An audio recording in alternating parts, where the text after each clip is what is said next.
नमस्कार, मैं हूँ अमिता पंकज। आप देख रहे हैं राजसत्ता एक्सप्रेस और राजसत्ता एक्सप्रेस के पॉलिटिकल मैटर में बात करने जा रहे हैं दिल्ली की। जब बात दिल्ली की कर रहे हैं तो आम आदमी पार्टी और अरविंद केजरीवाल का ज़िक्र ना हो ऐसा तो हो ही नहीं सकता है।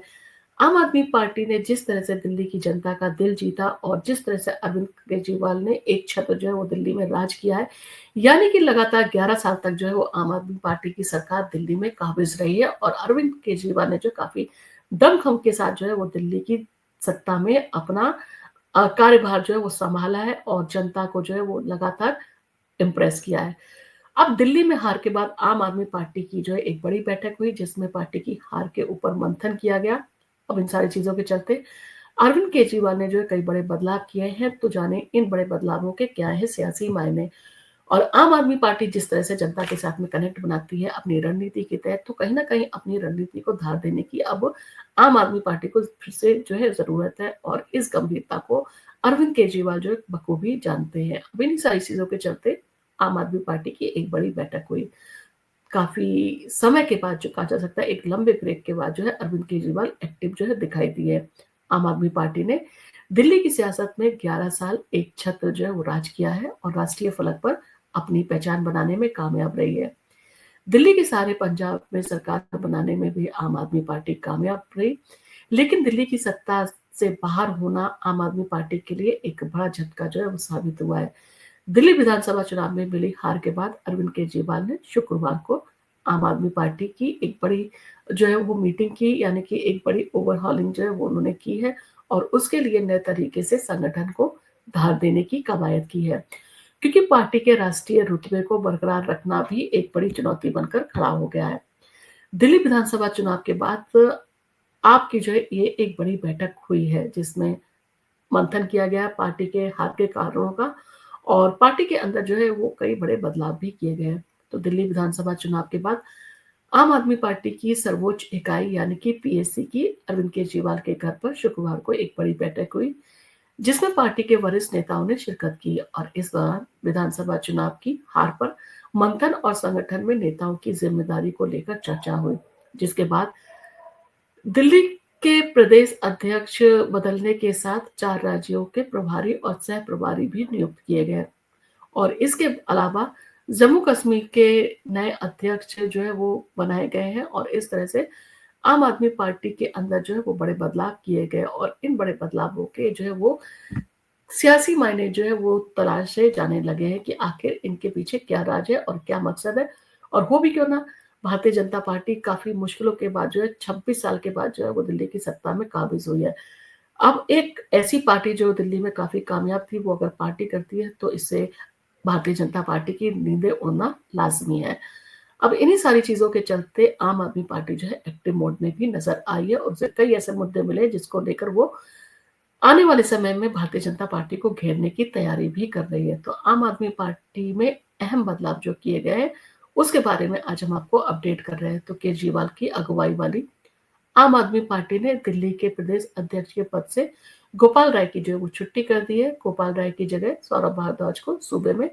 पार्टी की कमान जो है वो सौंपी गई है। इसके अलावा महराज मलिक को जो है वो जम्मू कश्मीर का अध्यक्ष जो है बनाया गया है। गोपाल राय को गुजरात का जो है प्रभारी और दुर्गेश पाठक को सह प्रभारी जो है वो बनाया गया है। गोवा का प्रभारी पंकज गुप्ता को बनाया गया है, जिसके साथ पंकज सिंगला, आभास चंदेला और अंकुश नारंग को जो है वो सह प्रभारी जो है वो बना दिया गया है। मनीष सिसोदिया काफ़ी महत्वपूर्ण है, परंतु इस बार दिल्ली का चुनाव हार गए। तो मनीष सिसोदिया को जो है पंजाब का प्रभारी, तो सत्येंद्र जैन को जो है वो सह प्रभारी बनाया गया है।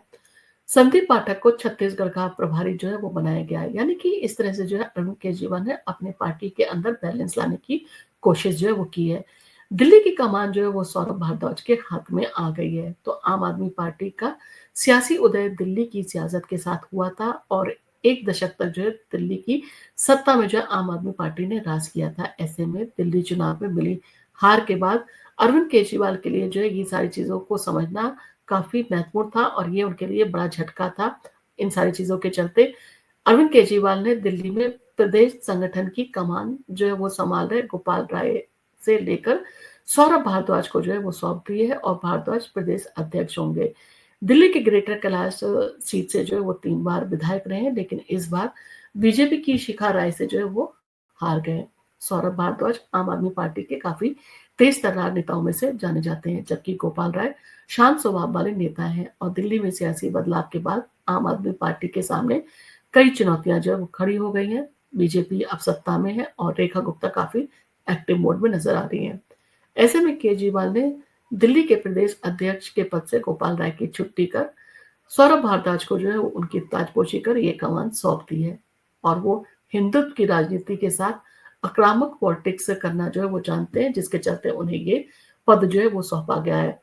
मिशन 2027 पर केजरीवाल का फोकस है और वो चाहते हैं कैसे भी करके इस बार पार्टी अच्छा परफॉर्म करे,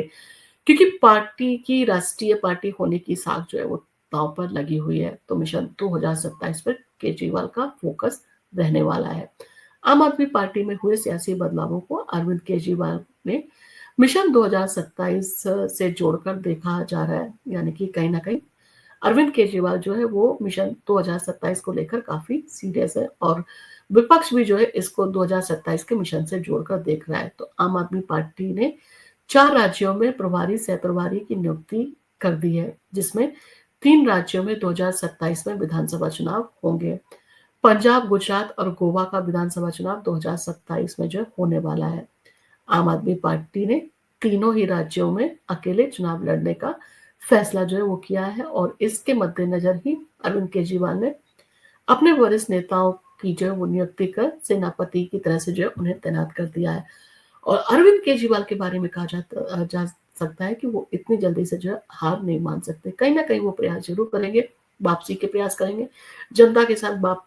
वापस उस तरह का कनेक्ट बनाने की कोशिश करेंगे और जो उनकी प्रतिष्ठा पर दाग लगा है, यानी कि उनकी प्रतिष्ठा जो है वो दाव पे लगी हुई, उनके ऊपर जो डेंट लगा है भ्रष्टाचार का, उसको जो है दूर करने की कोशिश जरूर करेंगे, क्योंकि बात बात में अरविंद केजरीवाल खुद को कट्टर ईमानदार साबित करते आए हैं। अब ये उनके लिए बहुत बड़ा चैलेंज बन गया है। जिस तरह से कहा जा सकता है उनके सीएम हाउस का रेनोवेशन हुआ, उसमें जिस तरह से खर्चे किए गए, उन सारी चीजों के चलते खुद अरविंद केजरीवाल की प्रतिष्ठा जो है वो दांव पर लगी हुई है और जब आपकी प्रतिष्ठा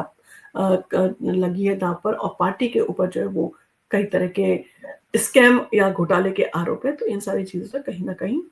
आम आदमी पार्टी जो है पूरे देश में कहा जा सकता है कि कमजोर हुई है और अब आम आदमी पार्टी के कार्यकर्ताओं को और लीडर्स को जो है वापस अपनी पार्टी को खड़े करने की जरूरत है। तो राष्ट्रीय रुतबे को बचाए रखना जो है सबसे बड़ी चुनौती आज के समय में आम आदमी पार्टी के लिए बन गई है। तो दिल्ली की सत्ता से बेदखल होने के बाद आम आदमी पार्टी के सामने सबसे बड़ी चुनौती अपने राष्ट्रीय रुतबे को जो है वो बचाए रखने की है। जब आम आदमी पार्टी दिल्ली, पंजाब, गोवा और गुजरात में जीत दर्ज करने के बाद सामने आई थी, तब उसको जो है वो राष्ट्रीय पार्टी बनने का जो है उसको मुकाम हासिल हुआ था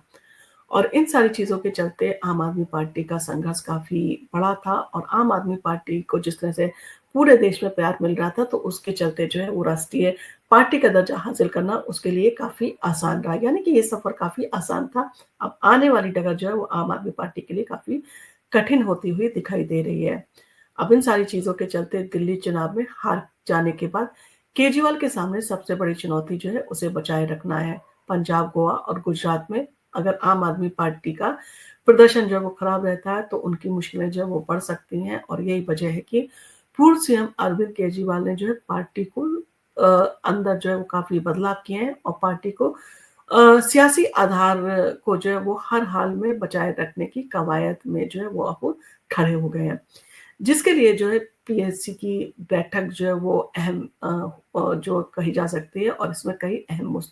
मुद्दों के ऊपर जो है आम आदमी पार्टी ने फैसले लिए हैं और अरविंद केजरीवाल जो है कहा जा सकता है एक ऐसे राजनीतिक हैं जो काफी चतुर माने जाते हैं, काफी जनता के बीच में जनता की नब्ज को पहचानते हैं और अपनी बात जो जनता के सामने रखते हैं उसमें जनता का इन्वॉल्वमेंट भी आता है। तो कहीं ना कहीं ऐसे नेता जो बोलने में काफ़ी कहा जा सकता है माहिर हैं और जिस भाषा शैली का इस्तेमाल करते हैं उसका असर पड़ता है। अब इन सारी चीज़ों के चलते कहीं न कहीं अरविंद केजरीवाल को अपनी रणनीति में, राजनीतिक रणनीति में अब वो बड़ा बदलाव करने की ज़रूरत है। अब तक वो केंद्र सरकार के ऊपर हमला बोलते आए थे, नरेंद्र मोदी को घेरते आए थे। अब कहीं न कहीं उनकी प्रतिष्ठा दाँव पर लगी है और उन्हें जो है इन सारी रणनीतियों में बदलाव करना होगा। अब उन्हें ये भी समझ में आया है कि खाली नरेंद्र मोदी को घेरने से, केंद्र सरकार को कोसने से उनका काम जो है वो नहीं चलने वाला है। उन्हें जनता के बीच में जो है और भी प्रभावशाली रणनीति के तहत जो है वो जाना होगा, जनता का दिल जीतना होगा और अपनी जो है पुरानी प्रतिष्ठा को हासिल करना होगा। क्या आपको लगता है कि अरविंद केजरीवाल इस बार भी जो है वो सफल होंगे? जिस तरह से वो जनता के सामने जो है जाकर अपने जो है वो प्रस्ताव रखते हैं, जिस तरह से वो वादे करते हैं, चुनावी वादे लेके आते हैं, जिस तरह से फ्री की सुविधाएँ देने का जो है वो वादा करते हैं और इस बार इस रणनीति को जो भारतीय जनता पार्टी ने जो उनका कहा जा सकता है कि काउंटर कर दिया है और भारतीय जनता पार्टी ने भी जो फ्री की स्कीम देकर दिल्ली की सत्ता हासिल कर ली। अब इन सारी चीज़ों के चलते आपका क्या कहना है? क्या आपको लगता है कि अरविंद केजरीवाल की जो धारदार राजनीति थी, वो एक बार फिर से धारदार होगी? उनकी रणनीति में ये बदलाव जो है उन्हें एक बड़ी कामयाबी दिलाने जा रहा है और वो अपने आने वाले समय में जो है कामयाब ज़रूर होंगे। आपका इन सारी चीज़ों को लेकर क्या कहना है? या आपको लगता है अगर किसी पार्टी के ऊपर जो है वो दाग लग जाता है, उसके ऊपर भ्रष्टाचार के आरोप लग जाते हैं, तो उसका बार वापस से खड़ा होना जो है मुश्किल हो जाता है, कहीं न कहीं पार्टी के अस्तित्व पर जो है वो एक सवालिया निशान जो रहता है और ऐसे भी कई एग्ज़ाम्पल हैं जिसमें जिन पार्टियों के ऊपर इस तरह के भ्रष्टाचार के आरोप लगाए हैं आरोप लगे हैं या लगाए गए हैं, वो सत्ता से जो है बाहर हो गई हैं। अब इन सारी चीज़ों के चलते कहीं न कहीं राष्ट्रीय पार्टी का दर्जा बचाए रखना आम आदमी पार्टी के लिए सबसे बड़ी चुनौती आज के समय में खड़ी हुई है। आपको अगर हमारा वीडियो पसंद आया तो आप इसको लाइक कीजिए, शेयर कीजिए। हम आपके लिए इसी तरह के वीडियो लेके आते रहेंगे और आप अगर हमारे चैनल पर विज़िट करते हैं, तो हमारे चैनल को सब्सक्राइब करना ना भूलें। हम आपके लिए इसी तरह के इंटरेस्टिंग वीडियोज़ लेके आते रहेंगे। धन्यवाद।